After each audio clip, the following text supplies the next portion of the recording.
This is LSAT Prep Test 148, Section 2, Passage 4. This is a science passage about brain scans, specifically whether they actually prove what psychologists think they prove. Now, it's a medium difficulty passage. The vocabulary is not too bad, but the logic is tricky. The author is running an attack here, not on brain scans themselves, but on one particular way brain scans get used in psychology. And the attack has a very specific shape. The author is saying the evidence is rigged, not on purpose, but because of how the method works.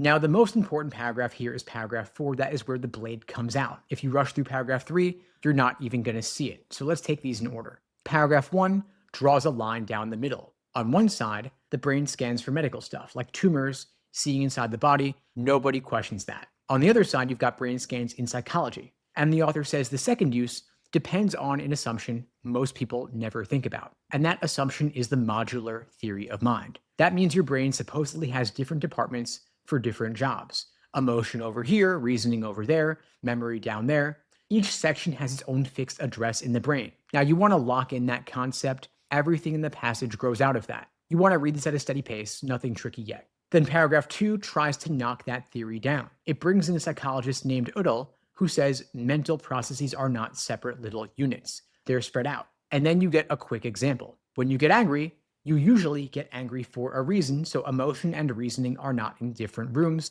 They are mixed together. Now, this paragraph has one job, to make you doubt the modular theory. Don't linger there. Just register the doubt and then keep moving. Now, paragraph 3 is where you pump the brakes. It opens up with what feels like a comeback. If the brain isn't modular, then why do scans show certain areas lighting up during certain tasks? Now, instead of dodging that question, the passage explains exactly how fMRI works. You want to pay close attention here. You take a measurement of somebody's brain while they're doing nothing. That is your baseline. Then you measure again while they do a task. You subtract the first image from the second, and whatever's left is supposed to be the brain activity caused by that task alone. That step of subtraction is the whole game. If you don't get it, paragraph 4 won't make any sense. And if paragraph 4 doesn't make any sense, you're going to miss the hardest questions.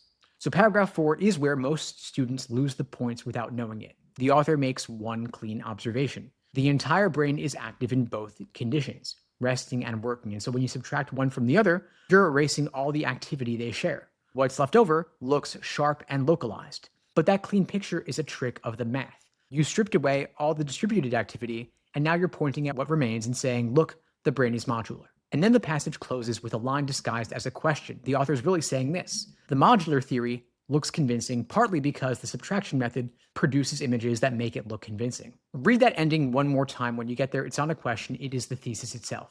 Now here is the key move. The subtraction method assumes mental tasks can be isolated. It removes shared brain activity to spotlight what's left. The evidence was built into the method. The conclusion was baked into the process before the experiment even started, and that is the author's whole point. Now here is the trap. Students read this passage and think it's about whether brain scans are reliable technology, but it's not. The technology works fine. The author's problem is with the logic of interpretation. The subtraction method doesn't prove modularity, it just produces pictures that look like modularity. So if you pick a choice about imaging technology being flawed, you've fallen for exactly the wrong framing. And that mistake will burn you on main point questions and anything asking about the author's central concern. Now, one more thing here. Notice the structure. The author never gives you a better alternative. There's no saying, here is the right way to do it. It's purely tear down. The passage says the current approach has a logical hole in it and then stops. So if you see a choice offering a solution the author endorses, you want to cross that out. Now, before you hit the questions, check yourself on 3 things. First, why does the author bring up medical brain scans at all in paragraph 1? Second, what specifically gets erased during the subtraction step, and why does that matter? And third, what is the final line of the passage actually doing? Is it asking a question or is it making an accusation?